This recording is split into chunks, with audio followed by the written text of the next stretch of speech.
Hey everyone, I am giving you some quick tips on how to plan your year ahead. And I did put out a video a while back on how to do this on a budget, right? I shared with you my little $5 planner from Five Below and some little other things, that I got from the dollar store on how to track these dates so that you're working with the energies and not against them. And so I'm going to give you some astrological tips. Obviously, you could do it yourself. Or if, it's a little bit too over your head what I'm saying, then come to me. I am running a sale. Absolutely. And I would love to help you with this stuff because I eat, breathe, and sleep it.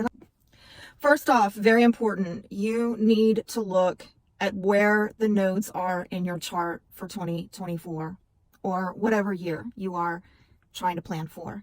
And right now, the nodes are in Aries and Libra. So there's a lot of self versus other themes showing up. The question is, in what houses are these affecting? Okay, so collectively, we're all getting hit with this energy, but unique to you, you got to look at the houses that are getting hit with that because that's going to tell you what's getting eclipsed in and out of your life over the next year, specific to yourself and others. The eclipses coming up for 2024, March 25th, we have a lunar eclipse in Libra. Again, look at what house is getting triggered because that's telling you what's being released from your life, in what area of life having to do with partnerships. April 8th, we have a solar eclipse in Aries. Again, what house is being triggered because that's telling you what new beginning is happening to you at an individual level in what area of your life.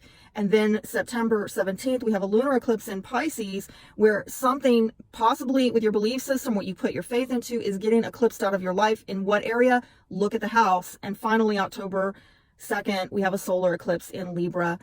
Looking at the house will tell you what new beginning in relationships and partnerships and significant others are happening for you in your life this year. Okay, so do you want to know where the blessing is going to be for you this year? See, everybody wants to talk about that. Okay, you got to look at where Jupiter is transiting your natal chart. What house is being triggered, and that's where you're going to get your lucky breaks, or where you could, if you're looking for an easy out, if you're looking for something benefic. And that's important to know because there will be challenges this year. I know, I hate to be the bearer of bad news, but shit happens. And this is stuff that, a lot of tarot readers and astrologers don't want to tell you because they know that some of you are looking to have smoke blown up your ass. I ain't the one. Okay. Always, any given year, you will have Saturn, aka Satan, transiting some house in your chart. Which house is it? You need to know where the challenges, limitations, restrictions are.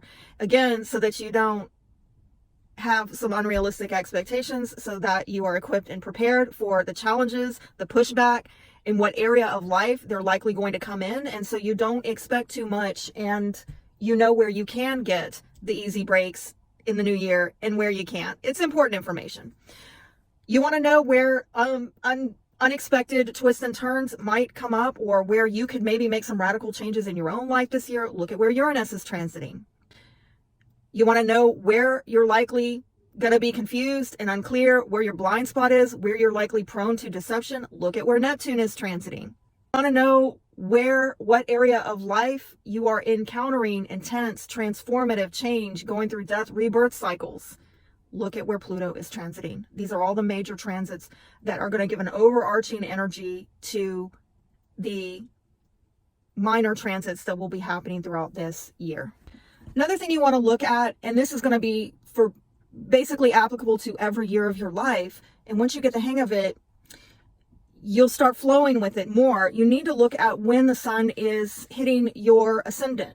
So for me as a Taurus rising, that's going to be roughly in May. And that's a time for me energetically when I'm really being supported with that sun in my first house. I'm being supported with doing anything having to do with makeovers or rebranding, or changing the way I want to present myself out in the world. Look also at when that sun hits the opposite house, which is your descendant, 7th house, and that's going to tell you when the sun is really supporting you, working on areas of partnership. Another thing is, when is a good time to work on home and family versus career? And so you want to look at, for home and family, when the sun is going through that IC of the 4th house. And then later on, when it reaches the 10th house, your MC, When is the sun there? Okay, so when you start getting the hang of annually when the sun is going through these different houses, really boosting your vitality, blessing you, showing you things that need to be done and worked on, and where you need to be putting your focus, because the sun is spotlighting that house at that time. That's a really good time for you to shift your energy, shift gears into those things. Okay, so there you have it. There it is in a nutshell. I try to make it super simple, but unfortunately, if you're new at astrology, this might take you a while, but these are the nuts and bolts. And like I said, if you want me to help you with this, if you would like a personal reading, I am running a sale, 20% off from December 29th through January 4th, and it will be promo code New Year 20. And you could get a 12-month reading if you just want me to focus on, love and relationships, or you just want me to focus on career and money. We could totally do that and devote an entire hour to whatever topic of your choice, or we could cover all topics. We could do a comprehensive in 1 hour, and usually I charge $120 for that. It's going to be 20% off, and yes, there are payment plans on Etsy. And by the way, if you're a returning client on Etsy, you probably have got an email from me giving you an additional 10% off. So that's like up to 30% for my returning clients. So I hope that helps. I know people are out there struggling, so I am trying. Trust me, I'm in it with you, okay? So that's why I'm telling you how to do it yourself, how to get someone to help you do it affordably. Please know that I am wishing you the best year that you can have in 2024.